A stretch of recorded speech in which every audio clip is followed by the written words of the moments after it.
नमस्कार, मी दुर्गेश सोनार. आवाज महाराष्ट्राचा या विशेष कार्यक्रमात आपलं सगळ्यांचं स्वागत. सध्याचा काळ हा निवडणुकींचा काळ आहे. राज्यात 10 महापालिका आणि 25 जिल्हा परिषदांच्या निवडणुकांचे पडघम आता वाजू लागलेले आहेत. तर देशाचा विचार केला तर उत्तर प्रदेश, पंजाब, गोवा, मणिपूर, उत्तराखंड या 5 राज्यात सुद्धा विधानसभा निवडणुकांची रणधुमाळी सुरू झालेली आहे. स्वाभाविकच प्रत्येक पक्षामध्ये इनकमिंग आणि आउटगोईंग मोठ्या प्रमाणामध्ये सुरू झालेलं आपल्याला पाहायला मिळतं. आयाराम गायरामची परंपरा तसं म्हटलं तर भारतीय राजकारणामध्ये ही जुनीच आहे. आपल्या मराठीमध्ये यासाठी वापरली जाणारी खोबरं तिकडं चांगभलं ही म्हण निवडणुकीच्या काळात तर अगदी चपखलपणे लागू पडताना दिसते. सध्या देशात आणि राज्यात सत्तेत असलेल्या भाजपमध्ये अशा आयारामांची सर्वाधिक चलती असलेली पाहायला मिळते. भाजपमध्ये सर्वाधिक इनकमिंग सुरू आहे आणि विशेष म्हणजे काँग्रेसमधून, राष्ट्रवादी काँग्रेसमधून भाजपमध्ये प्रवेश करणाऱ्यांची संख्या दिवसेंदिवस वाढतच चाललेली आहे. लोकसभा निवडणुकीच्या वेळी भाजपनं काँग्रेस मुक्त भारताची घोषणा केली होती आणि त्यानंतर भाजपाला देशभरामध्ये भरघोस यश सुद्धा मिळालं आणि चित्र बदलू लागलं. पक्षाच्या वाढीसाठी म्हणून भाजपनं चक्क काँग्रेसमधल्याच नेत्यांना आपल्या पक्षात सरसकट प्रवेश द्यायला सुरुवात केली. यामुळे आधीचे काँग्रेस वासी असलेले जे काही बरेचसे नेते आहेत ते आता भाजपच्या गोटामध्ये सामील झालेत. आणि इतकंच काय तर भाजपच्या सुरात सूर मिसळून आता ते सुद्धा काँग्रेसवरती टीका करू लागलेले आहेत. म्हणजेच एका बाजूला काँग्रेस मुक्त भारताची घोषणा देणारा भाजप आता काँग्रेस युक्त भाजप झाला असंच म्हणावं लागेल. पार्टी विथ डिफरन्स असं मोठ्या अभिमानानं मिरवणारा भाजपचा तोंडवळा सुद्धा आता काँग्रेससारखाच दिसू लागलेला आहे. बाहेरून आलेल्या आयात नेत्यांच्या जोरावर भाजप आपली ताकद वाढवू पाहते. पण ही ताकद म्हणजे पक्ष संघटनेचा विकास आहे की सूज, हाच खरं म्हणजे चर्चेचा आजचा विषय आहे. आणि याच मुद्द्याच्या अनुषंगाने आपण करणार आहोत आजची चर्चा, ज्याचा विषय आहे काँग्रेस मुक्त भारत की काँग्रेस युक्त भाजप. आणि ही चर्चा करण्यासाठी माझ्यासोबत आहेत नेहमीप्रमाणे नामवंत पाहुणे. स्टुडिओमध्ये माझ्यासोबत आहेत रवी श्रीवास्तव. रवी श्रीवास्तव हे आम आदमी पार्टीचे प्रवक्ते आहेत, नेते आहेत. विश्वास पाठक आपल्यासोबत असणार आहेत, भाजपचे प्रवक्ते मुंबईमधून. कारण भाजपच्या संदर्भातलाच हा विषय असल्यामुळे त्यांची भूमिका अत्यंत महत्त्वाची असेल. काँग्रेसचे प्रवक्ते अतुल लोंढे हे नागपूरमधून या कार्यक्रमामध्ये सहभागी होत आहेत. त्यांची सुद्धा फार महत्त्वाची भूमिका आहे.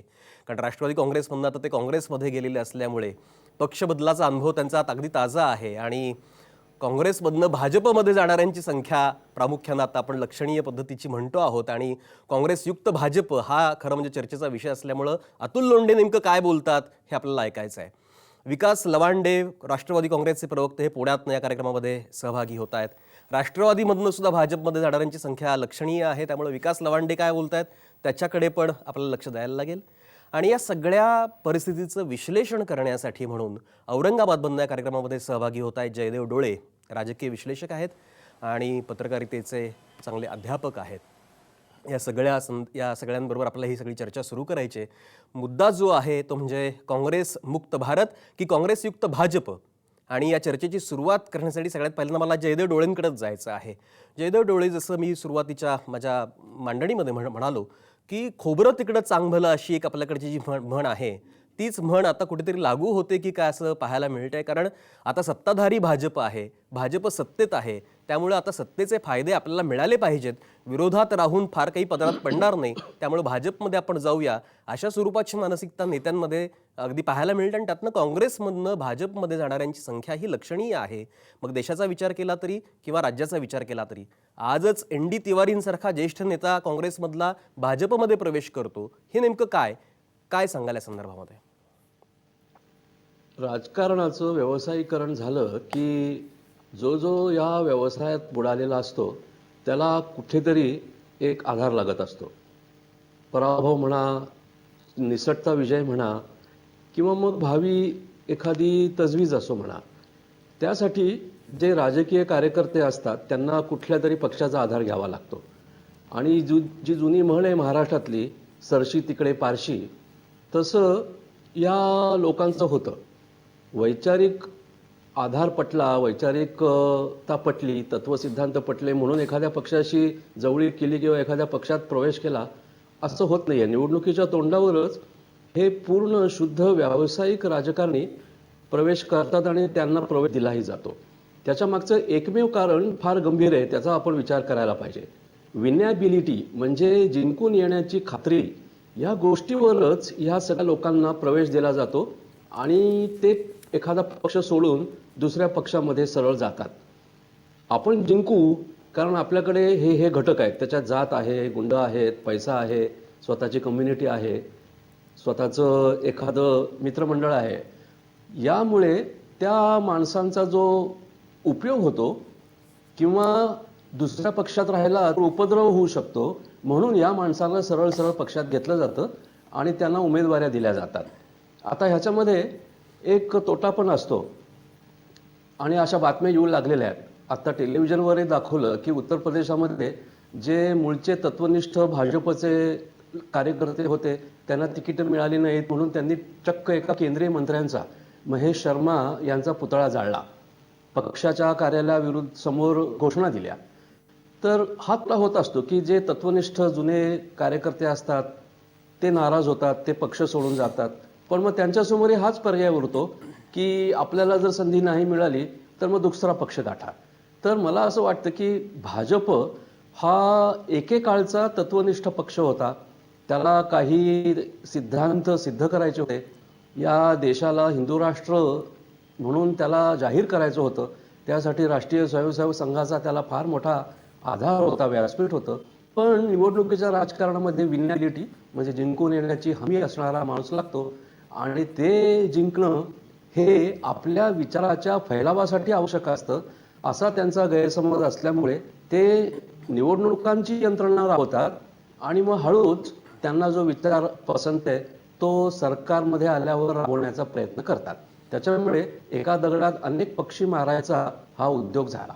अगदी अगदी याच मुद्द्यावरती आपण विश्वास पाठकांकडे जाऊया. विश्वास पाठक, जसं आता जयदेव डोळे म्हणाले की मुळात जिंकून येण्याची खात्री ज्याच्यामध्ये असते, मुळात हाच निकष लावला जातो आणि त्याच्यामुळेच पक्षामध्ये प्रवेश हा दिला जातो. एका बाजूला पक्ष तुम्हाला वाढवायचा आहे, संघटना वाढवायची आहे आणि त्यासाठी म्हणून लोकांना तुमच्या पक्षामध्ये प्रवेश देणं हे आपण समजू शकतो. पण डोळे सरांनी जो मुद्दा उपस्थित केला की राजकारणाचं व्यावसायिकीकरण होत चाललेलं आहे, जिंकून येण्याची खात्री लक्षात घेऊन काही लोकांना प्रवेश दिला जातो, हे सगळं होत असताना मुळात तुमचा जो भाजपचा तोंडवळा आहे, ज्याला मगाशी सरांनी उल्लेख केला, तत्वनिष्ठता, वैचारिक तुमची जी काही एकूण बांधिलकी सगळी जी आहे ती मग कुठे गेली, काय सांगाल?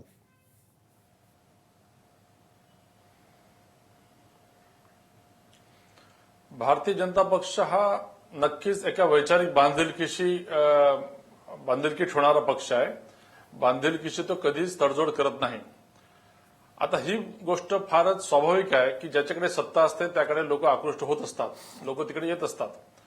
आणि ज्या प्रकारे इतर पक्षांमध्ये सर्व आघाड्यांवर इतर पक्ष सपशेल अपयशी होतात आहे, विशेषतः नेतृत्वाच्या बाबतीत. आणि एकीकडे नरेंद्र मोदींचं जे नेतृत्व सर्वपरीने ज्या प्रकारे सिद्ध होत आहे त्या दृष्टीने लोकांचे आकृष्ट होणे स्वाभाविकच आहे. आज खरं ही चर्चा जी तुम्ही घडवलेली आहे ती याच्या आधी कशी कधी घडली नाही. कारण अनेक लोक भाजपामध्ये म्हणतात, रीता बहुगुणा असो किंवा बरेचसे मी नावं बघत होतो, पुरंदेश्वरी जी एनटीआरची मुलगी होती, सतपाल महाराज असो, जगदंबिका पाल असो, चर्चा अशी झाली नाही.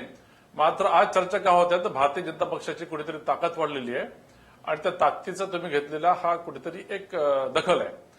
मूळ मुद्दा असा आहे की आम्ही जेव्हा पक्षामध्ये कोणाला घेत असतो तेव्हा आम्ही पक्षाचे जे काही आमचे प्रिन्सिपल्स आहेत त्या प्रिन्सिपलला कुठेही आम्ही डायल्यूट करत नसतो.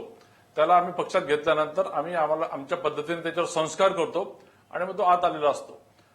आणि दुसऱ्या हाताला जर तुम्ही बघितलं तर इतर पक्षांमध्ये काय, जसं राष्ट्रवादी काँग्रेसमध्ये आमचे धनंजय मुंडे बीजेपीचे गेले आणि लागलीच ते विरोधी पक्षनेते झाले, किंवा सिद्धूंना तिकडे नेऊन सरळ सरळ सीएमचा कॅन्डिडेट म्हणून ते पंजाबमध्ये बघतात आहे. विश्वास पाठक, फक्त तुम्हाला थोडं थांबवतो. विश्वास पाठक, फक्त तुम्हाला थोडं थांबवतो. तुम्ही आता एक शब्द वापरला की आम्ही सरसकट प्रवेश देत नाही, आम्ही त्यांच्यावरती संस्कार करतो. काय नेमके संस्कार करता तुम्ही?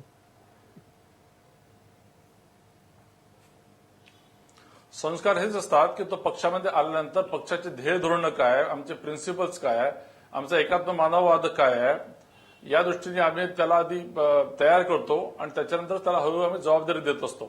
एकदम तो काही कुठे निर्णय क्षमता किंवा पॉलिसी डिसिजन घेईल अशा प्रकारचं कोणते आम्ही त्याला पद देत नसतो. त्यामुळे विश्वास पाठक, तुमचा मुद्दा पोहोचला. रवी श्रीवास्तव आपल्या सोबत आहेत, आम आदमी पार्टीचे. विश्वास पाठक, मी तुमच्याकडे परत येतो. रवी श्रीवास्तव. विश्वास पाठक जी, ये जो आपने बात बताई कि संस्कार और हम वैचारिक उनका ओरिएंटेशन करते हैं, नारायण दत्त जी तिवारी 2007 से 2009 तक आंध्र प्रदेश के राज्यपाल थे और वहाँ पर वो एक सेक्स स्कैंडल के अंदर पकड़े गए थे। उसके बाद सबसे पहली पार्टी भारतीय जनता पार्टी थी जिसने उनके खिलाफ आवाज़ उठाई थी कि इनके ऊपर ये चार्ज है, इनको तुरंत निकाला जाए। और आज उनकी कैसे 8-9 साल में कौन सी शुद्धि हो गई कि वो भारतीय जनता पार्टी के महान नेता बन गए आकर के। देखिए, ये जो सबसे बड़ी चीज़ है ना, जब वैचारिकता, ये डोले जहाँ तो बोल रहे थे व्यवसायिकता जो राजनीति की हो गई है, व्यवसायिकता नहीं है, ये एक प्रकार की राजनीतिक चरित्रहीनता है और ये एक तरह का राजनीतिक भ्रष्टाचार है।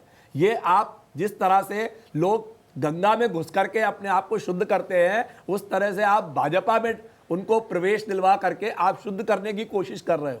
माननीय मोदी जी ने अभी अभी कहा कि अपने भाई भतीजों के लिए कृपया पार्टी के लोग टिकट ना मांगे, और आप एनडी तिवारी जी को लेकर के पार्टी में आ रहे हो इसलिए कि उनके लड़के को आपको टिकट देना है, रोहित शेखर को, ऊधम सिंह नगर, लाल कुआं, हल्द्वानी, आप उसकी जगह तय कर रहे हो कि हमें यहां से देना है।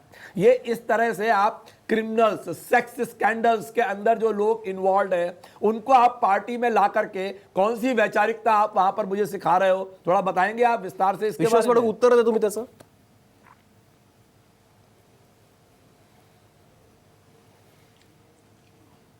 रवी श्रीवास्तव आम आदमी पार्टीचे प्रवक्ता आहेत। आम आदमी पार्टी ही ज्या प्रकारे निर्माण झाली, तर त्यांनी वेगवेगळ्या सगळ्या क्षेत्रातील लोक घेतले, त्यातले अर्धे अधिक लोक त्यांचं चरित्र, ते नवीन नवीन गोष्टींमध्ये जे अडकतात आहे, भ्रष्टाचार आहे, याच्यातनं पूर्ण लिप्त आहे। आणि दुसऱ्या बाजूला भारतीय जनता पक्षाला अनेक वर्षांचा इतिहास आहे आणि तो इतिहास आणि ते चरित्र तो कितने लोग भ्रष्टाचार के लिए आम आदमी पार्टी के जेल में बैठे हुए, बताएंगे आप मुझे? कितने लोगों ने भ्रष्टाचार किया आम आदमी पार्टी के, और कौन से भ्रष्टाचारी थे जो पार्टी के अंदर आए थे? थोड़े नाम बताएंगे उनके? लोग हैं आप जो देखिए, निराधार आरोप लगाने के बजाय जो मैंने आपसे प्रश्न पूछा उसके जवाब दें तो आप उचित रहेगा, वो बताएं आप मुझे।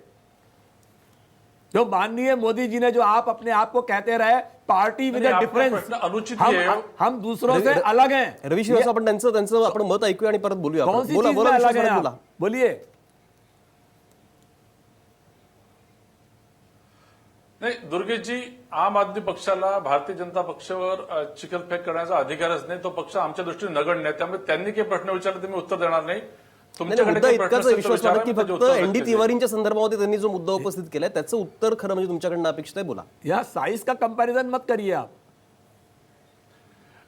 एनडी तिवारींवर जे काही आरोप आहे ते आरोप कुठेही सिद्ध झालेले नाही आहेत।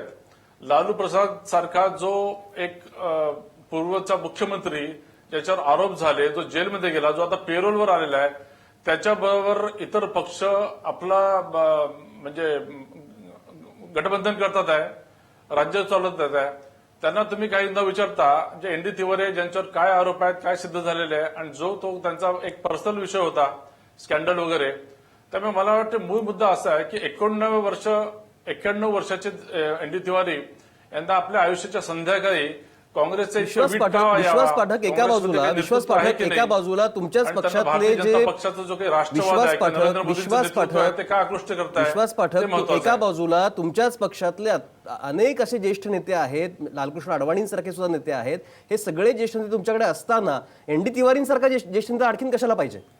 उनको तो मार्गदर्शक बना दिया आपने।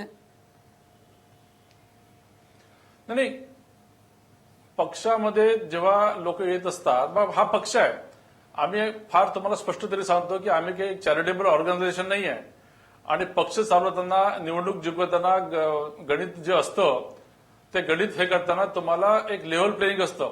ज्या प्रकारे रूल ऑफ द गेम आहे, ते रूल ऑफ द गेम तुम्हाला फॉलो करायचेच असतात। अगदी ठीक आहे, विश्वास पाठक, तुमचा मुद्दा पोहोचला, तुमचा मुद्दा। अतुल लोंढे, तुम्ही आता काँग्रेसमध्ये आहात, विश्वास पाठक पक्ष विस्तार करण्यासाठी जे करणं अपेक्षित आहे ते आम्ही करणार। अगदी अतुल लोंढे, तुम्ही आता काँग्रेसमध्ये आहात, भाजपनी घोषणा केली होती की काँग्रेस मुक्त भारत आम्ही घडवू, तो सत्यामध्ये आणू, त्या दृष्टिकोनात त्यांनी प्रयत्न सुरू केले, पण ते वेगळ्याच पद्धतीने दिसत आहेत। काँग्रेसमधलेच नेते आपल्याकडे घ्यायचे म्हणजे एका बाजूला काँग्रेस संपून जाईल, असं काही आहे का? काय तुम्ही कसं पाहता?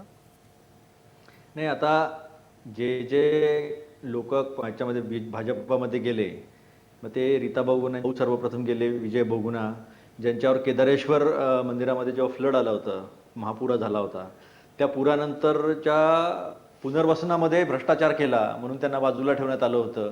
ते गेले, मग ते आपल्या बहिणींना पण घेऊन गेले. आता एन डी तिवारी 91 वर्षाचे आहे. त्यांना त्यांच्यासोबत अन्याय केला असं म्हणतात पाठक साहेब, पण त्यांना 3 वेळा मुख्यमंत्री होते, आंध्र प्रदेशचे राज्यपाल होते. तर त्यांना आता काय पंतप्रधान बनवू शकणार आहे का काँग्रेस? ते गेले. आता प्रश्न कसा आहे की बीजेपीमध्ये जे इन्कमिंग चालू झालेलं आहे ते महाराष्ट्रामध्ये आता किती गुन्हेगार, ठाण्यामधले आपण पाहिले, पुण्यामधले आपण पाहिले, किती गुन्हेगार गेले, सेक्स स्कॅन्डलवाले चालले आणि त्यांना त्यांचे एक संस्कार आहे, त्यांची एक तत्वप्रणाली आहे. मग आता भारतामध्ये असं केलं पाहिजे आपण, जे IPC मधलं 376 कलम आहे ते काढून टाकायचं किंवा ते डॉर्मंट ठेवायचं जोपर्यंत भाजप सत्तेवर आहे. कारण की यांची त्यांना संस्कारित करण्याची एक पद्धत आहे. तर कदाचित भारतातले रेप जे आहे ते येणाऱ्या काळामधले विनयभंग वगैरे जे आहे ते कमी होतील, कारण की ते सगळे लोक भाजपामध्ये जातील. आता जे जेल वगैरे एवढ्यावर आपला खर्च होतो ते आपण बंद करून टाकले पाहिजे. म्हणजे कसं होईल की जेवढे गुन्हेगार आहे ते भाजपामध्ये गेले की ते उच्च संस्कारित होतील, त्यांना चांगले तत्व मिळतील आणि मग भारतामध्ये जो आहे तो गुन्हेगारीचा जो आलेख आहे, जो मागच्या 2-2.5 वर्षामध्ये प्रचंड प्रमाणावर वाढला. हे मी म्हणत नाही, हे NCRBचे आकडे सांगतात आहे. विशेषतः नागपूरमध्ये जिथे राष्ट्रीय स्वयंसेवक संघाचं हेडक्वार्टर आहे तिथे तर फार मोठ्या प्रमाणावर हे सगळं वाढलेलं आहे. तर हे सुद्धा म्हणजे एक सुधारगृह जे आहे तशी रिफॉर्मेटिव्ह आपल्या ज्युरिस्प्रुडन्समध्ये रिफॉर्मेटिव्ह सिस्टम आहे. तर ते आपण जर दिलं, तुम्ही जो दाखला देताय की सुधारगृहासारखी अवस्था भाजपची असं म्हणताय, पण मुळात मग हा काँग्रेसचाच दोष नाहीये का की तुमच्यातलेच लोक तुमच्यापाशी थांबत नाहीयेत, ते भाजपकडे चाललेत किंवा अन्य पक्षामध्ये चाललेत? हा म्हणजे मुळातच काँग्रेसचा पराभव तुम्हाला मान्य करावा लागेल नाही का? बोला अतुल लोंढे. नाही, असा आहे दुर्गेश की जे लोक ऍक्टिव्ह आहेत ते लोक गेलेत का? ज्या लोकांचा रेलिव्हन्स पक्षामध्ये आहे. नाही अतुल लोंढे, आसामचं आपण जर उदाहरण घेतलं तर हेमंत विश्वकर्मा सारखा माणूस राहुल गांधींच्या नेतृत्वावरती अविश्वास दाखवून बाहेर पडला. का असं घडलं? नाही, असं आहे, हेमंत बिसाव यांचा जो प्रभाव होता आसाममध्ये, त्या प्रभावाचा फायदा करून घेण्यासाठी त्यांना आम्ही तुम्हाला मुख्यमंत्री पदाचा उमेदवार करू, आम्ही तुम्हाला मुख्यमंत्री करू असं केल्यानंतर ते तिकडे गेले. ही गोष्ट विश्वास पाठकांची मान्य करण्यासाठी आहे की सत्तेकडे लोक येतात, पण मग आपण जेव्हा तत्वाच्या गोष्टी करतो, संस्काराच्या गोष्टी करतो, त्यावेळेस कोणते पक्ष घेतले, कोणते लोक घेतले पाहिजे. हेमंत बिसावांचं एक उदाहरण झालं, पण असे अनेक उदाहरण जर आपण घेतले तर त्याच्यामध्ये गुन्हेगार लोक किती गेलेत, ज्यांची प्रतिमा डागाळलेली आहे असे लोक किती गेलेत. आपण आता ND तिवारींच्या जाण्यामुळे हा कार्यक्रम घेतला. ND तिवारींना त्यांच्या संध्याकाळपर्यंत काँग्रेस पक्षाने सगळं दिलं. ते 3 वेळा चीफ मिनिस्टर राहिले, 1 वेळा उत्तराखंडचे राहिले, 3 वेळा उत्तर प्रदेशचे राहिले, नंतर ते राज्यपाल सुद्धा राहिलेत. तर त्यांच्यासोबत काही कमी केलं काँग्रेसने असं काहीच नाही आहे. विजय बहुगुणा गेले. विजय बहुगुणा त्या दिवशी डायसवर बसले होते उत्तराखंडमध्ये, जेव्हा मोदीजींची सभा होती आणि मोदीजींनी उत्तराखंडच्या त्या केदारेश्वरच्या भ्रष्टाचाराचा उल्लेख केला. मोदीजी विसरून गेले की मागेच ते विजय बहुगुणा बसलेले आहे. मग असे एवढे जर उदाहरणं सगळे आपण घेतले तर कोणते लोक जात आहेत? तर कोणताही पक्ष जो आहे तो पक्ष एकदा गुन्हेगार प्रवृत्ती काही सिद्ध झाली असेल तर त्यांना कुठले पद देत नाहीत, त्यांना पक्षापासून दूर ठेवण्याचा प्रयत्न केला जातो. त्यांना बीजेपी घेत आहे. हा एक नवीन फिनॉमिना जो आहे तो भारतीय राजकारणामध्ये येत आहेत. आतापर्यंत बऱ्याच वेळा असं होत होतं की कोणाचे व्यवसाय आहेत किंवा कोणाचा इन्स्टिट्यूशन्स आहेत, तर त्याच्या अनुषंगानं नागपूरमध्ये अशी उदाहरणं आहेत की ते बीजेपीमध्ये गेलेले आहेत. पण ते आपण एक वेळचं मान्य करू, पण ह्या सगळ्या लोकांचं ज्यांना त्या पक्षामध्ये काँग्रेसमध्ये सगळं मिळालेलं असताना ते गेलेले आहेत आणि मग त्याच्यानंतर रिफॉर्मेशनची गोष्ट करायची. आता विजय गावित होते नंदुरबारचे, त्यांच्यासाठी 3 दिवस हाऊस बंद पाडलं होतं संजय गांधी निराधारच्या प्रश्नावरून. ते बीजेपीमध्ये गेल्यानंतर एकदा सुद्धा त्याच्यावर चर्चा झाली नाही. मग ते गेल्याबरोबर तिथे पवित्र झाले का? बाजपुते दादांच्या संदर्भामध्ये पण तसाच विषय होता. मग ते बीजेपीमध्ये गेल्यानंतर एकदम पवित्र होऊन गेले का? अशी 66 लोक जे आहे ते महाराष्ट्राच्या विधानसभेमध्ये काँग्रेस आणि राष्ट्रवादी काँग्रेसमधून बीजेपीमध्ये जाऊन बसले आहेत. त्यामुळे मुद्दा तो नाही आहे. मुद्दा हा आहे की जेव्हा आपण तत्वाच्या गोष्टी करतो, आपण माझ्याबद्दल उल्लेख केला की मीच आता काँग्रेसमध्ये आलो, तर आपण त्याला 2 उदाहरणं दिले. एक दिलं की खोबरं तिथे चांग भलं, कळशीकडे पळशी. माझ्या बाबतीमध्ये तुम्ही असं लावू शकत नाही ना. मी त्याच विचारधारेमध्ये छोट्या घरातून मोठ्या घरात आल्यासारखं आहे. जे काही योग्य वेळ येईल तेव्हा बोलेल मी काय. तुम्ही छोट्या घरात अतुल लोंढे मोठ्या घरामध्ये गेलाय, पण लोकांना असं वाटतं की मोठ्या घरात आता राजमहालामध्ये जावं म्हणून लोक भाजपकडे चाललेत की काय असं वाटतंय? विकास लवांडे, मला सांगा, तुम्ही राष्ट्रवादीमध्ये आहात, राष्ट्रवादीचे प्रवक्ते आहात. राष्ट्रवादीमधून सुद्धा बरेचसे नेते किंवा तुमचे कार्यकर्ते भाजपमध्ये जात आहेत. अगदी पिंपरी चिंचवडमध्ये सुद्धा हे घडलेलं आहे. कसं पाहतात? का तुमच्या पक्षाचा हा पराभव तुम्हाला वाटतो का? कसं आहे दुर्गेशजी, आपण जर संबंध राजकारणाचा इतिहास जर पाहिला, अगदी 60 सालापासून बघूयात आपण, ही पक्षांतरं वेळोवेळी झालेली आहेत, अनेकदा झालेली आहेत. परंतु यापूर्वीची पक्षांतर आणि आत्ताची पक्षांतर याच्यात निश्चित फरक आहे. पूर्वीची पक्षांतर जेव्हा व्हायची तेव्हा कुठंतरी थोडीशी वैचारिक बांधिलकी असायची. समविचारी पक्षामध्ये किंवा समविचारी दुसऱ्या संघटनेमध्ये लोक इकडून तिकडे जायची. पण विषम विचाराच्या इथे या देशामध्ये जे दोन विचार आहेत, प्रतिगामी विचार आणि पुरोगामी विचाराचे पक्ष, धर्मनिरपेक्ष विचाराचे पक्ष आणि धर्मांध विचाराचे पक्ष, असे जे काही विचाराची जी काय दोन प्रवाह या देशामध्ये आहेत, काँग्रेसमधला माणूस राष्ट्रवादीत गेला किंवा राष्ट्रवादीतला काँग्रेसमध्ये गेला समजू शकतो आपण. शिवसेना भाजपमधले एकमेकात गेले समजू शकतो. आता नारायण दत्त तवरेंचं उदाहरण घेऊयात आपण. 91व्या वर्षी, वय वर्ष 91, ज्या माणसाला काँग्रेसने काही कुठेही कमी केलं नव्हतं, आयुष्यभर गांधी विचाराच्या पक्षामध्ये राहिलेला माणूस, गोडसे विचाराच्या पक्षांना शिव्या दिलेला माणूस, आणि त्याही पक्षांनी अनेकदा टीका वेगवेगळ्या तिवारीवरच्या काढून बघितल्या आपण, तर भाजपने फार टार्गेट केलेलं होतं त्यांना. अगदी तिवारींच्यावर असलेला घाणेरडा जो आरोप आहे त्या आरोपाच्या संदर्भात असेल किंवा तिवारींनी स्वतःचा मुलगा नाकारला होता, तो ज्याच्यासाठी आता ते भाजपमध्ये गेले, राकेश शेखर, रोहित शेखर, तो मुलगा शेवटी डीएनए, रोहित शेखर, शेवटी तो मुलगा डीएनए टेस्ट करून सिद्ध करावा लागला. आणि त्याच्यासाठी आता जर हे तिकडे जाणार असतील तर मला वाटतं याच्यासारखं दुसरं दुःख नाहीये. आणि हा भाजपला काय फायदा व्हायचा आहे ते भाजपलाच माहिती. परंतु निश्चितपणाने तिवारी एका विशिष्ट समाजाचे नेते आहेत. कदाचित तिकडे आता ब्राह्मण वर्ग मोठ्या प्रमाणावर उत्तर प्रदेशमध्ये मतदार आहे यांचा, कदाचित तसा डोळा त्यांनी ठेवला असेल, कारण त्यांच्याकडे तसा चेहरा आता कदाचित नसावा भाजपमध्ये. आणि भाजपामध्ये आता त्या आपले पाठक जे साहेब आहेत प्रवक्ते, आता त्यांनी सांगितलं की आम्ही त्यांच्यावर एक विशिष्ट संस्कार करतो, त्यांना एक विचाराची ध्येय दिशा सांगतो. कोणता विचार आहे तुमचा पाठक साहेब, कोणता संस्कार आहे, ह्याच्या खोलात जर गेला तर तुम्हाला चर्चा करता यायची नाही साहेब. आता इतके गंभीर विषय तुमच्या बाबतीत बोलता येतील आणि तुम्ही नुसते काँग्रेस किंवा राष्ट्रवादीचेच कार्यकर्ते पळवताय असं नाही. लोकपालच्या निमित्ताने या देशामध्ये जे मोठं आंदोलन उभं झालं, त्या काळच्या सरकारला जे बदनाम केलं अण्णा हजारेंच्या नेतृत्वाखाली, त्या अण्णा हजारेंची सगळी टीम, मी केजरीवालांचं किंवा श्रीवास्तव यांच्या सगळ्या पक्षाचं कौतुक करतो, त्यांनी निदान स्वतःचा पक्ष तरी काढला. पण किरण बेदी असतील, व्ही.के. सिंग असतील, या सगळ्यांनी अण्णा हजारेंच्या नावाने त्या टीम मध्ये राहून भाजपमध्ये गेले. म्हणजे हे आरएसएसचे छुपे लोक त्या टीम मध्ये होते. आणि मला संशय आहे आमच्या इतर पक्षामध्ये सुद्धा असा छुपा चेहरा आरएसएसचा असू शकतो, पूर्वी असायचे ते चेहरे. आणि हे जेव्हा वेळ येईल तेव्हा बरोबर तिकडे कट मारतात. आता किरण बेदीवर त्यांनी काय संस्कार केला, व्ही.के. सिंह यांच्यावर काय संस्कार केला, कुठलं यज्ञ तंत्र आणि संस्कार करणार त्यांच्याकडे अधिकारी व्यक्ती कोण आहे नेमकं. पूर्वीचा त्यांचा जो पक्ष होता तो अटल बिहारी वाजपेयी आणि आडवाणींचा पक्ष होता. विकास तेव्हा लावंडे, बऱ्यापैकी थोडंफार तत्त्व त्यांची होती. तुमचा पण मुद्दा आता त्यांचा पक्ष, पोहोचला. एक मिनिट, मोदी आणि अमित शहाचा पक्ष आहे. तुमचा मुद्दा मोदी पोहोचला, आणि मी अमित शहाचा तुमच्याकडे पक्ष नागपूरच्या हेडक्वार्टर मधून आणतो का संस्कार करून. अगदी तुमचा मुद्दा पोहोचला. अतुल लोंढे बोटवर करतायत, बोला अतुल लोंढे. नाही, आता मागेच या असेंब्लीच्या काळामध्ये एक फतवा निघालेला आहे राष्ट्रीय स्वयंसेवक संघाचा, बीजेपीचा, की सगळे आमदार आणि सगळे मंत्री यांनी निदान महिन्यातून एकदा तरी प्रत्येकाने संघाच्या शाखेमध्ये जी आहे ती हजेरी लावायची आहे. आता त्या सगळ्या खूप वैचारिक भूमिकेमध्ये आपण जाऊ नये, कारण की ती सगळ्या देशाला ती परिस्थिती माहिती आहे. दोन याच्यामध्ये सरळ विभाजन आहे, कोण कुठून गेलं नाही आणि काय माहिती, केलं. नवीन तरुणाईला माहित नाहीये. दुर्गेशजी, मी सहमत नाही. नवीन पिढीला माहित विकास नाहीये. लवांडे, अतुल लोंढेंचा मुद्दा तरी पूर्ण होऊ द्या, त्यांना बोलू द्या. अतुल लोंढे विकास बोला. थांबा विकास.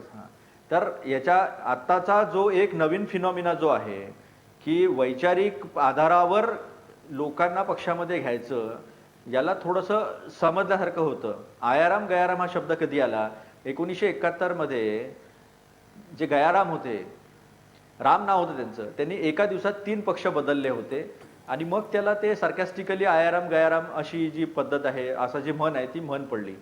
आज जी परिस्थिती आहे मागच्या 2 वर्षापासूनची, ती परिस्थिती याच्यापेक्षा विपरीत आहे. जी मी याच्यापूर्वी म्हणली ती कशी आहे, तर ज्यांच्यावर गंभीर स्वरूपाचे गुन्हे आहे, आता महिलांच्या संदर्भामध्ये गुन्हे असलेला व्यक्ती ठाण्यामध्ये मुख्यमंत्र्यांच्या उपस्थितीमध्ये जातो. आता हे एनडी तिवारी जे आहे ते का काँग्रेस पक्षामध्ये बाजूला ठेवले गेले? एवढे मोठी मोठी पदं दिल्यानंतर काय अशी कठीण गोष्ट होती त्यांना? ते जर चांगले राहिले असते, त्यांचं जर चरित्र चांगलं राहिलं असतं तर त्यांच्या मुलाला तिकीट मिळू शकली असती. तो प्रश्न नाही आहे, तो त्यांचा व्यक्तिगत प्रश्न आहे मुलाच्या आणि बापाच्या लढाईमधला. तो मुद्दा काढणार नाही मी. पण गुन्हेगार स्वरूपाचे जे व्यक्ती आहे त्या व्यक्तींना सातत्यानं पक्षामध्ये आपण घ्यायचं आणि ज्या लोकांना दुसऱ्या पक्षांनी डिस्कार्ड केलेलं आहे, आता अनेक उदाहरणं आहेत, त्या लोकांना आपल्या पक्षामध्ये घ्यायचं म्हणजे हा अंगुली निर्देश करतो की आपण सत्तेचा गैरवापर वेळ पडल्यास करायला मागे पुढे पाहणार नाही, असं स्पष्टपणे पुढे अगदी अतुल लोंढे याच मुद्द्यावरती आपण विश्वास पाठकांचं मत जाणून घेऊयात. विश्वास पाठक, जसं अतुल लोंढे म्हणतायत की सत्तेचा गैरवापर करण्याला आपण म्हणजे सत्ताधारी भाजप मागे पुढे पाहणार नाही, त्यासाठी इतर पक्षांनी जे डिस्कार्ड केलेले नेते आहेत ते तुम्ही घेता आहात, ज्यांच्यावरती गुन्हेगारी स्वरूपाचे गंभीर आरोप आहेत त्यांना तुम्ही घेता आहात आणि दुसऱ्या बाजूला तुम्ही संस्कारांची भाषा करता आहात. काय नेमकं चाललंय भाजपमध्ये?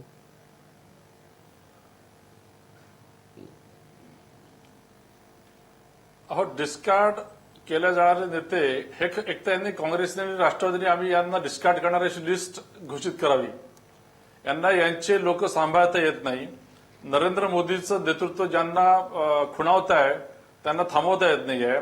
अतुल लोंढेंसारखे हुशार प्रवक्ता राष्ट्रवादीमध्ये असताना देखील राष्ट्रवादी त्यांना सांभाळू शकली नाही. राष्ट्रवादी फार मोठ्या गप्पा करते. मला लवंडे साहेबांना हे विचारायचं आहे की तुम्ही म्हणा की समविचारी पक्षांमध्ये इकडे तिकडे बदल होत असतो. मला सांगा, तुमच्याकडे कोणी असा सक्षम नेता नाही जो विरोधी पक्षनेता होऊ शकेल? तुम्ही बीजेपी सारख्या विरुद्ध विचारसरणीतल्या आमच्या धनंजय मुंडेंना घेऊन गेले आणि डायरेक्ट तुम्ही विरोधी पक्षनेता केलं का? तुमच्याकडे कोणी नेते नाहीत. राहिला प्रश्न काँग्रेसचा. काँग्रेसकडे काय आहे? काँग्रेसकडे पंजाबमध्ये त्यांना सिद्धू सारखा एक उमेदवार हवा आहे. उत्तर प्रदेशमध्ये त्यांना कुठेही स्थान नसताना त्यांनी एक ज्या वयोवृद्ध अशा नेत्या शीला दीक्षितांना त्यांनी कॅन्डिडेट केलं. उत्तर प्रदेशमध्ये मुलायम सिंग यादव आणि अखिलेश यादवनी त्यांना अजून कुठे हिरवी झेंडी दिली असताना स्वतःहूनच घोषित केलं की आम्ही आमचा मुख्यमंत्रीपदाचा उमेदवार आता विड्रॉ करतोय, आम्ही तुमच्या सायकलवर बसतोय. मुख्य कारण हेच आहे की काँग्रेसमध्ये हे राहुल गांधींच्या माध्यमातलं जे नेतृत्व आहे हे दिशाहीन आहे. कुठेही ते देशाला पुढे नेऊ शकेल असं लोकांना वाटत नाही. म्हणून भ्रमनिराश होऊन लोक आता भारतीय जनता पक्षाकडे येत आहेत. विश्वास पाठक, तुमचा मुद्दा पोहोचला की लोकांमध्ये भ्रमनिराश झालेला आहे. मग राष्ट्रवादी काँग्रेस असेल किंवा काँग्रेस असेल. दुसरं मला हे सांगायचं की हे जे डिस्कार्ड एक मिनिट मला कंप्लीट करू द्या. हा बोला. एकच मिनिट फक्त. हा बोला. हा डिस्कार्डचा तुम्ही मुद्दा म्हणता की आम्ही हेच म्हणतो, कोणाला वाल्याचा वाल्मिकी व्हायचं असेल तर त्याला येण्याचा पूर्ण अधिकार आहे. भारतीय जनता पक्ष त्याला घेत आहे. ठीक आहे, भाजपमध्ये आल्यानंतर वाल्याचा वाल्मिकी होता असं तुम्ही म्हणतात. अतुल लोंढे तुमच्या पक्षातले सगळे जे काही वाल्या आहेत ते भाजपमध्ये जाऊ द्यात आणि त्यांचा वाल्मिकी होऊ द्या, काय सांगाल? नाही, असं आहे की यांनी जे म्हटलं की बा भ्रमनिराश झालेला आहे. जर 2 खासदार असलेला पक्ष 283 वर पोहोचू शकतो तर 44 असलेला पुन्हा 444 वर पोहोचू शकतो. मुद्दा तो नाही आहे. मुद्दा हा आहे की भाजपाला जसं काँग्रेसला नवज्योत सिंग सिद्धू सारखा चांगल्या चरित्राचा राष्ट्रीय स्तरावर क्रिकेट खेळलेला अमृतसरमध्ये जिंकलेला कॅन्डिडेट मिळतो, तर आमच्या पक्षाचा फायदा होणार आहे म्हणून आम्ही घेतलं. हे राजकारणातलं उघड सत्य आहे, ते आम्ही अमान्य करणार नाही. गुन्हेगार स्वरूपाचे लोक का, गंभीर गुन्हे असलेले लोक का, ज्यांच्यापासून समाजाला धोका आहे अशा लोकांना जर तुमचे एक मिनिट पाठक साहेब, जर नरेंद्र मोदी यांचं नेतृत्व खूप मोठं आहे तर मग चांगले लोक का जात नाही आहे? आणि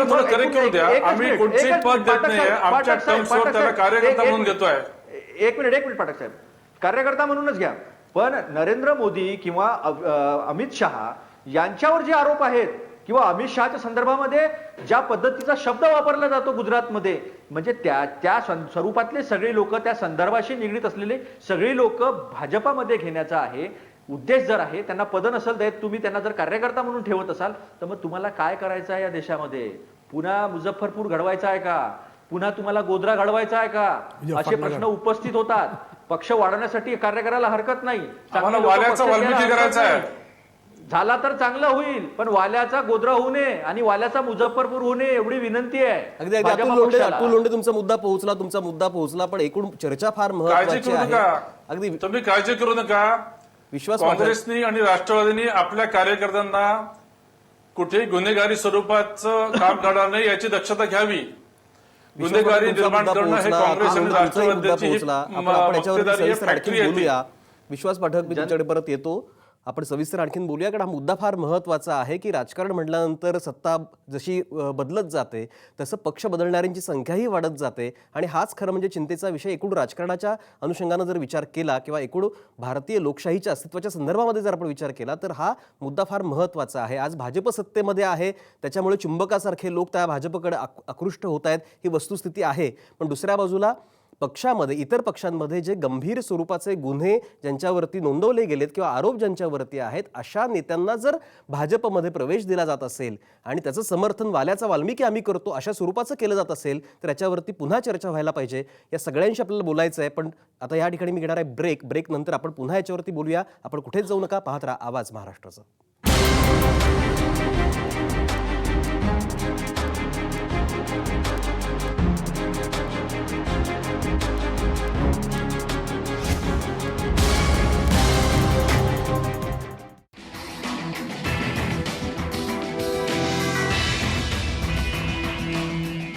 नमस्कार. ब्रेक नंतर आपल्या सगळ्यांचं पुन्हा एकदा स्वागत. आपण जी चर्चा करतो आहे ती म्हणजे काँग्रेस मुक्त भारत की काँग्रेस युक्त भाजप.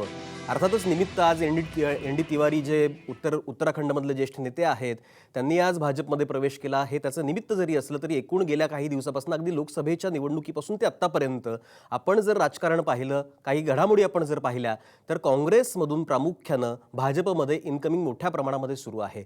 आणि त्याच्याही मध्ये ज्यांच्यावरती आरोप आहे, ज्यांच्यावरती भ्रष्टाचाराचे आरोप आहे, ज्यांच्यावरती गुन्हेगारी स्वरूपाचे आरोप आहेत असे नेते कुठे तरी आता भाजपमध्ये येत आहेत आणि शुद्ध होऊ पाहत आहेत. मग अशी विश्वास पाठक म्हणत होते की आम्हाला वाल्याचा वाल्मिकी करायचा आहे आणि त्याच वेळेला अतुल लोंढे म्हणाले की भाजपचं आता सुधारगृह झालंय की काय अशी अवस्था आहे. मला जयदेव डोळेंकडे आता परत जायचं आहे. जयदेव डोळे, पूर्वी आपण राजकारणामध्ये जर पाहिलं तर एखाद्या नेत्यांनी पक्ष बदल केला तर त्याला गद्दार म्हटलं जायचं, पण आता तशी टर्म वापरलीच जात नाही. उलट त्याचं अगदी सहर्ष स्वागत केलं जातं, त्याला मोठं मानाचं पद दिलं जातं. असा बदल नेमका कशामुळे झाला असावा? गद्दार म्हणणं, फितूर म्हणणं या गोष्टी तशा राजकारणाच्या दृष्टीनं गैरलागू म्हणायला पाहिजे. राजीव गांधींनी पक्षांतर बंदी कायदा आणला तेव्हा सर्वात मोठा विरोध मधुलिमायांनी केला. मधुलिमायांचं म्हणणं असं होतं की कोणाचं राजकारण वैचारिक आधारावर जर बदलत असेल तर त्याला पक्षांतर करू दिलं जावं, कारण शेवटी राजकीय निष्ठा कोणत्या असाव्यात, राजकीय स्वरूप कोणतं असावं समाजाचं ते ठरवण्याचा अधिकार त्याला आहे. माझा प्रश्न तो नाही. भाजप हा काही एकटा पक्ष नाही आहे. भाजप हा परिवारापैकी एक पक्ष आहे. त्याच्यात दुर्गा वाहिनी आहे, बजरंग दल आहे, विश्व हिंदू परिषद आहे, RSS तर आहेच आहे, पण अतिशय टोकाच्या भूमिका घेणाऱ्या, अत्यंत धर्मनिष्ठ भूमिका घेणाऱ्या संघटनांचा तो परिवार आहे. तेव्हा जे काँग्रेस सोडून किंवा अन्य पक्ष सोडून या भाजपमध्ये जातात त्यांना या परिवाराचं राजकारण मंजूर असतं का, हा मोठा प्रश्न आहे. कारण कॉन्स्टिट्यूशनच्या ज्या तत्वप्रणाली आहेत त्याला धरून जो पक्ष चालतो, अगदी कम्युनिस्ट पक्षही चालतो, त्या पक्षात जाणं मला काही गैर वाटत नाही. पण जो परिवार आहे आणि परिवारातल्या ज्या संघटना आहेत त्या कॉन्स्टिट्यूशनच जुमानत नाहीत, त्यांना हिंदू राष्ट्र स्थापन करायचं आहे, अशा संघटनांची नातं भाजपमध्ये गेल्यावर हे जुने काँग्रेसवाले कसं ठेवणार आहेत, हा खरा प्रश्न आहे. आणि तो प्रश्न यासाठी महत्त्वाचा आहे की भाजप अशा रीतीने जर फुगत गेला, वाढत गेला आणि उद्या जसं 2003 मध्ये वाजपेयींच्या काळामध्ये घटनेतच बदल करायचा एक कट रचला गेला, तो उधळला गेला, पण पुन्हा जर मेजॉरिटी आली आणि या परिवारानं दडपण आणून पक्षाला जर वाकायला लावलं आणि घटनेमध्ये बदल व्हायला लागले तर मग या देशाची लोकशाही तर संकटात येईलच येईल, पण स्वातंत्र्य गमावलं जाईल, प्रजासत्ताक संपून जाईल, धर्मनिरपेक्षा तर राहणारच नाही. तेव्हा मला असं वाटतं की पक्षांतराबद्दल चर्चा करण्यापेक्षा कोणत्या पक्षात आणि कोणत्या विचारांच्या संघटनांना हे जवळ करताय याच्यावर आपण चर्चा करायला पाहिजे. अगदी अगदी याच मुद्द्यावरती विश्वास पाठकांकडे परत जाऊयात. विश्वास पाठक, जसं आता डोळेंनी मुद्दा मांडला, जयदेव डोळेंनी, की मुळात तुमच्याकडे येणारे सगळे जे इतर पक्षातले नेते आहेत आणि भाजप हा परिवारातला एक पक्ष आहे, त्यामुळे एकूण परिवाराला इतर नेते तुमच्याकडे जे येत आहेत ते मान्यता देणार का? आणि तुम्ही जे वारंवार संस्कार म्हणतायत ते परिवाराचे संस्कार कितपत ते ग्रास करतील?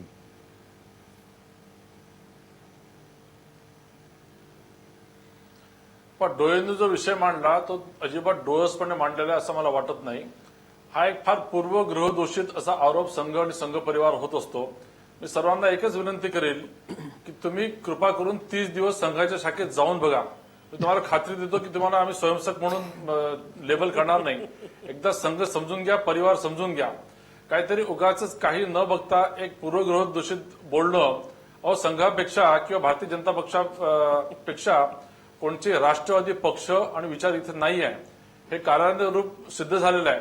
आज 100 वर्षापासून हा जो विचार चालू आहे आणि इतर विचार जे लोप पावतात आहे, याच्या मागचं कुठेतरी डोळसपणे तुम्ही विचार करण्याची ही वेळ आहे. त्यामुळे उगाच ते घिसेपिटे आरोप करणं आणि त्याला आम्ही उत्तर देणं आणि वेळ घालवणं हे आम्हाला ठीक आहे. विश्वास पाठक तुमचा मुद्दा पोहोचला. रवी श्रीवास्तव आता विश्वास पाठक जसं म्हणतात की 30 दिवस तुम्ही जा संघामध्ये, बघा तुमच्यात बदल होतो की नाही, सांगा. क्या वहाँ पर विश्वास पाठक जी ये सिखाते हैं क्या कि वो 4 शादियां करो और 40 बच्चे पैदा करो, या बीफ का जो है वो उसका कांड करो बैठ करके, या मुजफ्फरनगर जैसे दंगे फैलाओ वहाँ पर? देखिए, सुन लीजिए एक मिनट, अब आपने अपनी बात कह ली ना, 30 दिन में क्या सिखाते हैं? आप जो 30 दिन में 30 सिखाते दिन आइए, हैं आपको वो समझ जाएगा क्या सिखाते हैं वहाँ पे। आपके MP टीवी चैनल के ऊपर बोलते हैं वो क्या सिखाते हैं, वो किस तरह की भाषा का इस्तेमाल करते हैं। आपकी साध्वी जो है वो जो मंत्री है वो किस तरह की भाषा का इस्तेमाल करती हैं। आपके सोम साहब किस तरह का 30 दिन में सीख करके आए हैं वहां से, RSS से, या आपके जो भी संगठन है वहां से। तो ये आप मत बताइए कि वहां पे कौन सा आप आइए, वैचारिक शुद्धता आप 30 सिखाई दिन जाती आइए, है, हवा में वो बातें मत शुद्धता कीजिए, हमें निराधार आपके बातें मत भाषणों में कीजिए। दिखाई देती है। देखिए मैं दुर्गेश जी के मुद्दे पे आता हूं। जो कांग्रेस युक्त भाजपा की बात कर रहे हैं उसकी शुरुआत तो 2014 के इलेक्शन के पहले ही हो गई थी। इनके यहाँ पर भाजपा में 100 से ऊपर MP ऐसे हैं जो कांग्रेस से या दूसरी पार्टियों से शिफ्ट होकर के ही वहां पर आए हैं, अधिकतर कांग्रेस से ही आए हैं। तो अगर हम ये कहते हैं कि भाजपा और कांग्रेस एक ही सिक्के के दो पहलू हैं तो वो कोई गलत नहीं है। वो वहां से अपना चरित्र अपनी पार्टी का लेके आए हैं और आपका चरित्र मिला करके वो बना रहे हैं उसको। आपने बोला, एक और आपकी बात याद दिला दूं पाठक जी, आपने बोला ये नारायण दत्त तिवारी जी का वैयक्तिक मामला था। जो वैयक्तिक मामला, जो पब्लिक फिगर होते हैं उनका वैयक्तिक मामला नहीं होता। वो ND तिवारी जी ने बाकायदा एक बच्चा उनका था, उनके दूसरी स्त्री से संबंध थे, उसके बारे में दिल्ली हाईकोर्ट से ऑर्डर हुआ, 2013 में ऑर्डर हुआ। उसके बाद 88 वर्ष की उम्र में उन्हें उस महिला से विवाह करना पड़ा, उसके बच्चे को अडॉप्ट करना पड़ा। इतना बड़ा स्कैंडल उनके पीछे था। और आंध्र प्रदेश में जो उन्होंने किया था उसके बाद तो उन्हें कांग्रेस ने भी निकाल दिया था। तो कहने का मतलब यह है कि इस तरह के लोगों को भी आप शुद्ध करेंगे क्या? अभी पुणे के अंदर आपका एक बहुत बड़ा अपराधी आपने भाजपा के अंदर शामिल किया। अभी देवेंद्र फडणवीस साहब यहाँ पर ही मंत्रालय के अंदर एक दूसरे अपराधी को भी अपनी पार्टी में शामिल करके शुद्ध कर रहे थे। तो ये आपका चरित्र है क्या? ये आप क्या पार्टी विद डिफरेंस है क्या कि आप दूसरी पार्टियों के या औरों के क्रिमिनल्स को लाके पैकेज डील देते हैं वहां पे कि एक आ जाओ पार्टी में, दूसरे को हम टिकट भी दे देंगे साथ में? ये चरित्र है आपका क्या? ये डिफरेंस है आपका? बताएंगे? विश्वास पाठक उत्तर द्या तुम्ही याचं.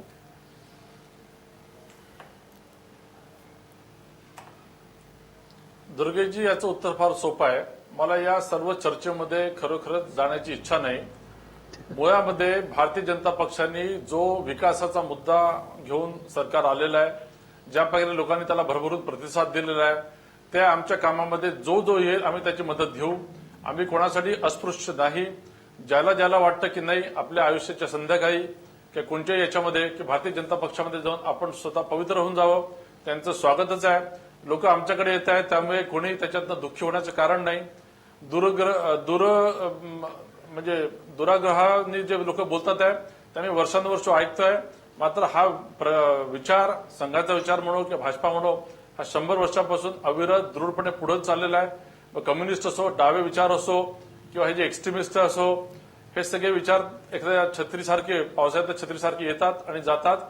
मला वाटतं या सगळ्या चर्चेमध्ये भारतीय जनता पक्षाला फार रस नाही आम्ही सुदृढपणे दमदारपणे वाटचाल करतोय ठीक आहे, विश्वास विकासाची. पाठक तुमचा मुद्दा पोहोचला. अतुल लोंढे आता ज्या पद्धतीने विश्वास पाठक मांडणी करतायत की आमचा पक्ष हा सुदृढ आहे, आम्ही विकासाचा विचार करतो, आम्ही संघटनेचा विचार करतो, बाकीचे सगळे विचार हे पावसाळ्यातल्या छत्रीसारखे असतात, त्याच्याकडे लक्ष देण्याचं कारण नाही.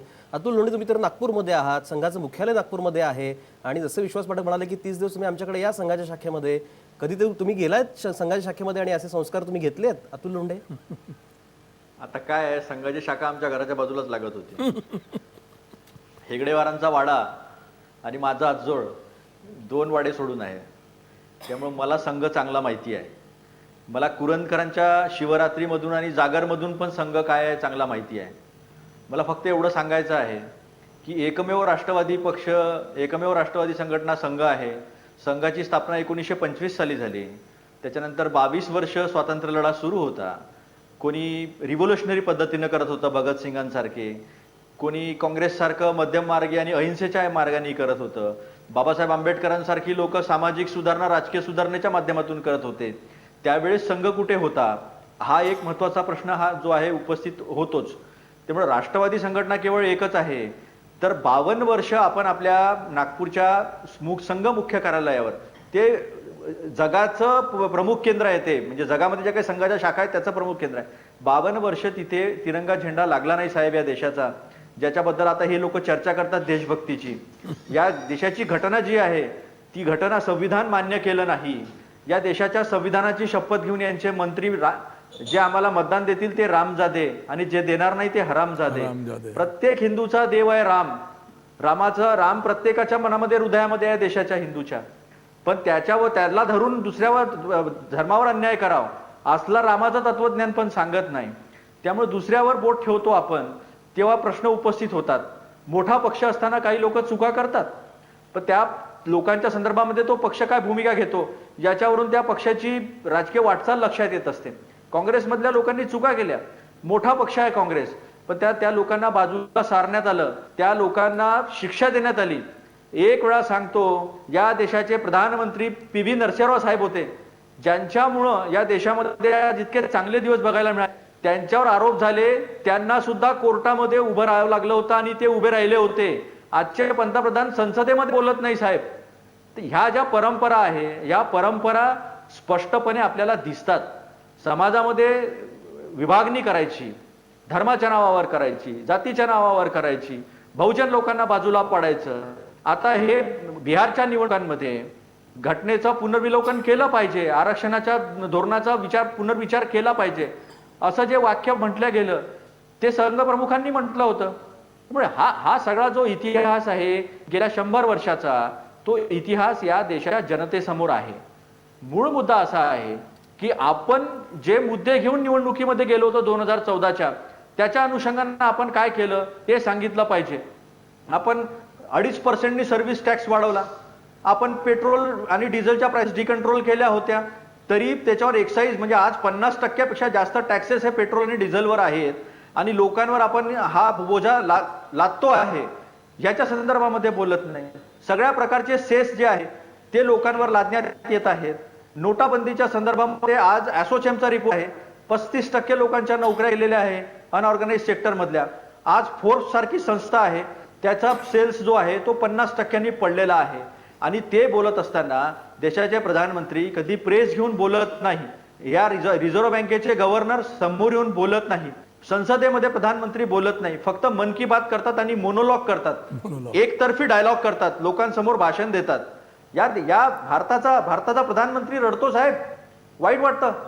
एवढा बलाढ्य देश, एवढे सैनिक बॉर्डरवर जीव देतात, प्राण देतात आणि या देशाचा प्रधानमंत्री रडतो. तुमचा मुद्दा याच्यापेक्षा काय वाईट परिस्थिती राहू शकते? अभी आप सर्जिकल स्ट्राइक के पोस्टर भी नहीं लगा रहे हैं यूपी के अंदर, क्या कारण हो गया बताएंगे जरा? अगदी रवी श्रीवास्तव येतो तुमच्याकडे. अतुल लोंढेंनी जो ज्या मुद्द्यांकडे खरं म्हणजे लक्ष वेधलंय, विश्वास पाठक त्यावरती खरं म्हणजे बोट वर करत होते. बोला विश्वास पाठक.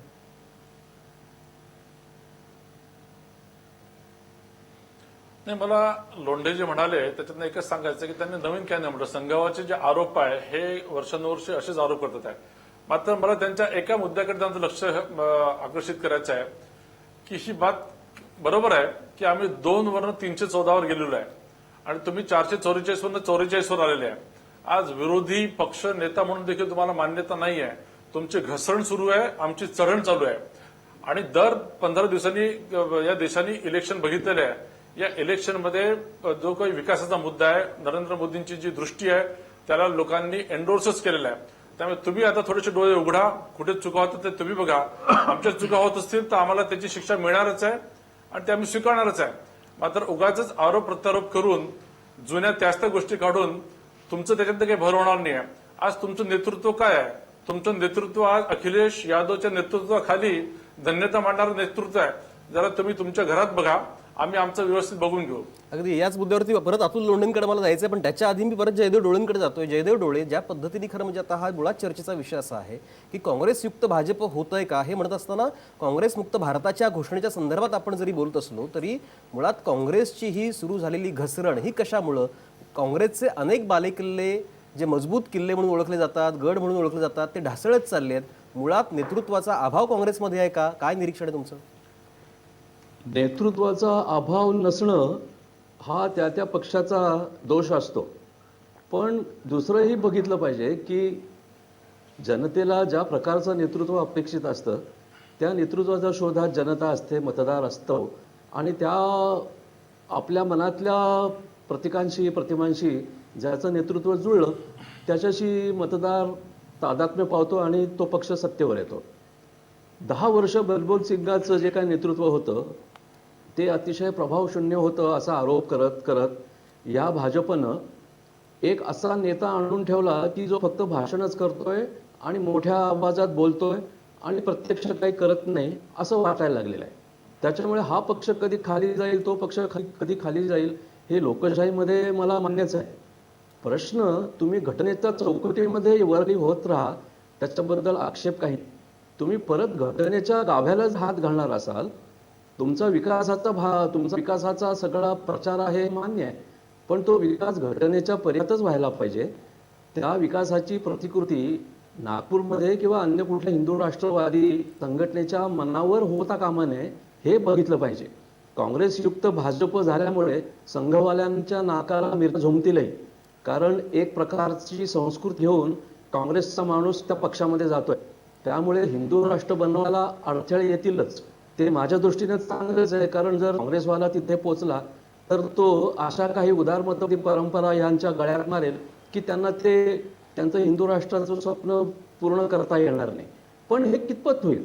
म्हणून म्हणतो की पक्ष हा परिवाराचा एक भाग आहे आणि पक्ष दुबळा होऊन परिवार जर बळकट होऊ लागला तर मात्र या राजकारणाची आणि लोकशाहीची फार मोठी पंचायत होणार आहे. त्याकडे आपण जरा जास्त गांभीर्यानं बघितलं पाहिजे. अतुल लोंढेंकडे आता परत मला जाऊ दे. अतुल लोंढे, जसं आता मी डोळेंना पण विचारलं की मुळात काँग्रेसमध्ये ही जी पिछेहाट होते आहे, घसरण होते आहे, तुमच्यातलेच लोक आता बाहेर पडू लागलेले आहेत.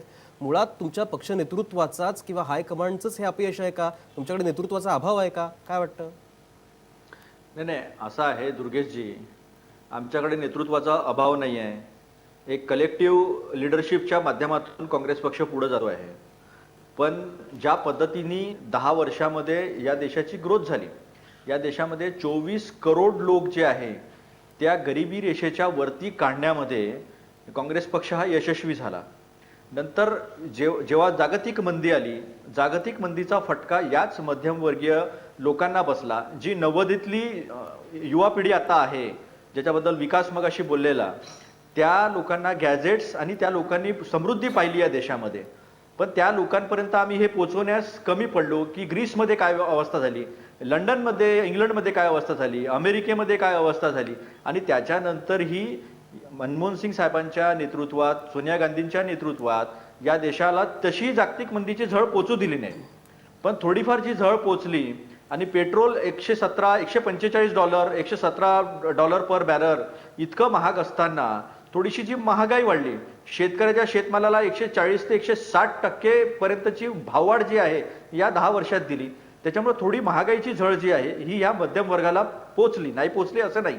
आणि त्याचा प्रभाव जो आहे, ते जे प्रभावी भाषण करतात मोदी साहेब यांनी, जी लोकांसमोर मोठी मोठी अभिवचनं दिली, मोठी मोठी आश्वासनं दिली की 50% शेतकऱ्यांच्या शेतमालाला भाव देऊ किंवा प्रत्येकाच्या खात्यामध्ये 15 लाख टाकू, 9% GDPचा ग्रोथ रेट जो आहे तो देऊ, 2 करोड दरवर्षी रोजगार निर्माण करू, ज्याची चर्चा होत नाही आहे निवडणूक झाल्यानंतर, ती तिथपर्यंतच होती. सगळा काळा पैसा 100 दिवसात आणू. आता नोटबंदीनंतर सुद्धा सगळे पैसे रिझर्व्ह बँकेत जमा झालेले आहे. असा मार्ग निर्माण करून दिला नोटबंदीमध्ये की ज्या लोकांचे काळे पैसे आहेत ते अजून काळे झाले. आणि त्याचा दुर्गेश, एकच मिनिट. अर्धा मिनिट मी तुम्हाला टोकतो. फक्त मुद्दा इतकाच आहे की नरेंद्र मोदींच्या भाषणाला लोक भुलतात हे आपण एका बाजूला मान्य करूया, आणि त्या भुलून लोकांनी मोदींना किंवा भाजपला दिला सपोर्ट. पण मग तुमच्या नेत्यांमध्ये असं वक्तृत्व का बरं नसावं की लोकांनी तुमच्या पाठीशी यावं, लोकांनी भुलावं? काय नेमकं आहे? नाही, असं आहे दुर्गेशजी की आम्ही प्रत्यक्षामध्ये लोकांपर्यंत बेनिफिट्स पोहोचवले होते. यांनी त्या इतके अभिवचनं दिले, इतकी दिशाभूल केली लोकांची की सगळ्यांना आश्चर्य वाटायला लागलं जगभरामध्ये की हे सगळं होणार कसं, कोणत्या आधारावर होणार. आणि त्याच्यानंतरही 2013-14चं पी चिदंबरम साहेबांचं बजेट बघा आपण, जे फिस्कल रिस्पॉन्सिबिलिटी आणि बजेटरी मॅनेजमेंट आहे ते कन्स्ट्रेंट सगळे मेंटेन करून कुठल्याही पद्धतीचे असे खूप आता निवडणुका आहे म्हणून काहीही देऊन द्या आणि देशाची अर्थव्यवस्था डब्याला लावा, असं केलं नाही. देशाच्या अर्थव्यवस्थेसोबत कुठेही काही कमी जास्त करण्याचा प्रयत्न केला नाही, त्याच्याशी प्रामाणिक राहिलं. आणि त्याची थोडीफार झळ जी आहे ती ह्या मध्यम वर्गाला पोहोचली. आणि ही जी वचनं आली म्हणजे खूप चांगलं भाषण देतात, एवढ्यावर देशाची जनता भुलणारी नाही आहे. या देशाचा कलेक्टिव्ह कॉन्शियसनेस जो आहे, सामूहिक शहाणपण जे आहे, त्याच्यावर आमचा पूर्ण विश्वास आहे. पण त्या सगळ्या अभिवचनांना लोक भुललीत आणि मग त्यांनी यांना जी आहे ती 30 वर्षानंतर संपूर्ण सत्ता दिली. आज आमचं फक्त एवढंच म्हणणं आहे की आपण जी अभिवचनं देता ती पूर्ण करण्याच्या दिशेनं प्रयत्न करा. 8 नोव्हेंबरला बोललात की दहशतवाद कमी करण्यासाठी नोटाबंदी करतो, सगळा काळा पैसा काढण्यासाठी नोटाबंदी करतो, हे करन्सी आणि 20 दिवसामध्ये कॅशलेसवर तुम्ही शिफ्ट झाले. तुम्ही तुमचे गोलपोस्ट शिफ्ट करता, तुम्ही लोकांना देशभक्तीमध्ये आणता, देशभक्तीचं तुम्ही कारण सांगता लोकांना. म्हणजे 120 लोक लाईनमध्ये मेलीत, ज्यांना जीव गमवावा लागला, त्यांना तुम्ही देशभक्त म्हणून, शहीद म्हणून जाहीर करायला तुम्ही तयार नाहीये. मग अशी जी भूमिका जी आहे ही भूमिका लोक बघतात आहे दुर्गेशजी. आज लोक शांत आहेत, याचं व्यक्त होत नाही आहेत. याचं कारण असं आहे की महात्मा गांधीच्या विचारांना हा देश अजूनही चालतोय. अहिंसा मान्य करणारा हा समाज आहे. तुमचा मुद्दा पोहोचला, वेळ खरं म्हणजे माझा संपत आला. पण मला परत विकास लवांडेंकडे जायचं, कारण मगाशी फक्त एकदाच मी त्यांच्याकडे गेलो होतो. विकास लवांडे, जसं मी आता अतुल लोंढेंना विचारलं तसंच राष्ट्रवादीची पण अवस्था आता फार काही चांगली नाही. आत्ताच्या पंचायत समित्या किंवा नगरपालिकेच्या निवडणुकांमध्ये सुद्धा तुमची तशी पिछेहाटच आहे. मुळात नेतृत्वाचा अभाव किंवा तशी क्षमता तुमच्यामध्ये नसल्यामुळे तुमच्यातले लोक आता भाजपकडे चालले आहेत, हे तुम्हाला मान्य करावं लागेल का? अजिबात मान्य नाहीये. काय एक मान्य आहे आम्हाला की 15 वर्ष काँग्रेस राष्ट्रवादी हे पक्ष सत्तेत होते आणि म्हणून सत्तेतल्या आमच्या सगळ्याच नेत्यांना संघटनेकडे लक्ष फारसं देता आलं नाही, हे नक्की कबूल आहे आम्हाला. त्याच्यामुळे संघटनेत निश्चितपणाने थोडाफार विस्कळीतपणा किंवा दुर्लक्ष नक्की झालेलं आहे. पण याचा अर्थ असा नाही की आमच्याकडे नेते नाही आहेत. आमच्या पक्षाचे नेते आदरणीय पवार साहेब हे संबंध देशामध्ये असो किंवा राज्यातले नेते असो, हे सगळं जर पाहिलं आपण तर विचाराला कुठेही आम्ही तडजोड केलेली नाही. विचारानं तडजोड केली नाही असं तुम्ही म्हणतात. विकास लवांडेंचा मुद्दा पोहोचला, तुमचा मुद्दा वेळ खरं माझा संपला. भाजपला पाठकांना मला एक प्रश्न विचारायचा साहेब थोडासा. हा बोला. की तुम्ही स्वातंत्र्य लढ्यामध्ये 0 योगदान असताना आज तुम्ही कोणत्या विचाराची भाषा करतात? तुम्हाला भारताचा पाकिस्तान बनवायचा आहे का? आणि तुम्ही अमित शहावर कोणता संस्कार केला? त्यांच्यावरचे कोणते गुन्हे धुवून गेले? तुमच्या पक्षाचे अध्यक्ष नरेंद्र मोदी असतील किंवा अमित शहा असतील, यांचे कोणते गुन्हे तुम्ही धुवून टाकले? कोणत्या संस्काराने? वाजपेयींची आणि आडवाणींची भाजप राहिलेली नाही. मुद्दा पोहोचला. रोख तुमचा जो आहे विचारण्याचा तो समजला. विश्वास पाठकांकडे मला जायचं, कारण त्यांच्याच स्टेटमेंटवरती मला परत नंतर समारोप करायचा आहे. विश्वास पाठक ज्या पद्धतीने आता हे सगळे मांडणी करतायत, एका बाजूला तुमच्याकडे इनकमिंग पक्षामध्ये होत आहे, तुमचा पक्ष वाढतो आहे, संघटना वाढते आहे, नेते तुमच्याकडे आकृष्ट होत आहेत, ही चांगली गोष्ट आहे, कारण पक्ष वाढीसाठी तुम्हाला ते आवश्यकही आहे. पण हा फक्त पक्षाचा विकास म्हणता येणार नाही, ती सूज आहे, असं नाही वाटत का तुम्हाला?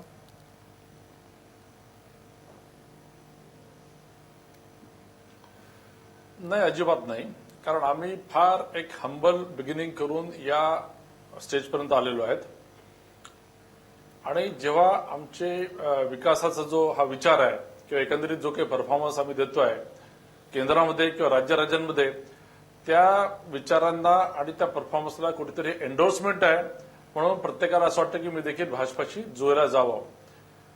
बाकी विषय जे राहिले चर्चेचे, मी प्रत्येक चर्चेच्या मुद्द्यांना हात घालणार नाही, कारण हे इतके घिसेपेटे तेच त्या प्रकारचे विषय आहेत की त्या उत्तर नाहीये विषयाला तुमच्याकडे. खरं जनता कंटाळलेली आहे. जनता आपल्या मतपेटीच्या माध्यमातून भारतीय जनता पक्षाला एन्डोर्समेंट करताय. भारतीय जनता पक्ष पुढे जातोय आणि तो पुढे जातोय म्हणून हे फ्रस्ट्रेशन आहे. तुम्ही काही नवीन मुद्दे सांगा, तेच ते जे तुम्ही सांगताय बरोबर, विश्वास पाठक ते तुमचा सगळे मुद्दा पोहोचला, निराधार तुमचा आहेत. मुद्दा पोहोचला. माझा वेळ संपलेला आहे, त्यामुळे मी तुम्हाला थांबवतो की मुळातच मुद्दा इतका आहे की आता हल्ली कोणत्याही पक्षाकडे जर आपण पाहिलं तर तेच चेहरे पुन्हा पुन्हा आपल्याला दिसून येतात. सत्ता बदलली, पक्ष बदलतो, पण माणसं मात्र तीच राहतात. खरं म्हणजे केशवसुतांची नवा शिपाई नावाची जी कविता ती वेगळ्या संदर्भामध्ये होती, पण त्यातल्या 2 ओळी मला फार अगदी या संदर्भामध्ये समर्पक वाटतात. ते असं म्हणतात की जेथे जावे तिकडे माझी भावंडे आहेत, सर्वत्र खुणा माझ्या घरच्या मजला दिसत आहेत, असं वाटायला लागलंय. म्हणजे प्रत्येक पक्षामध्ये माझाच भावंड आहे. म्हणजे मी आज या पक्षामध्ये, माझा भाऊ दुसऱ्या पक्षामध्ये आहे. म्हणजे कोणतंही सरकार येऊ दे, कोणत्याही पक्षाचं सरकार येऊ दे, पण सत्ता मात्र आमची राहणार, असा कुठेतरी एक समज, असं काहीतरी राजकारण आता सुरू आहे. आणि मला वाटतं लोकशाहीच्या दृष्टिकोनातून ते घातक असू शकतं. त्यामुळे एका बाजूला काँग्रेसमुक्त भारताच्या घोषणा करायच्या, पण त्याच वेळेला आपला पक्ष काँग्रेसयुक्त होतो आहे याकडे पाहण्याची तसदी पण पक्षांनी घेऊ नये. हा कुठेतरी धोका नक्की आहे. याच्यावरती विचार होण्याची आवश्यकता. येत्या काळामध्ये तो विचार होईल. सगळ्या मान्यवरांचे या चर्चेत सहभागी झाल्याबद्दल आभार मानतो. उद्या पुन्हा भेटूयात एका नवीन विषयासह. तोपर्यंत नमस्कार.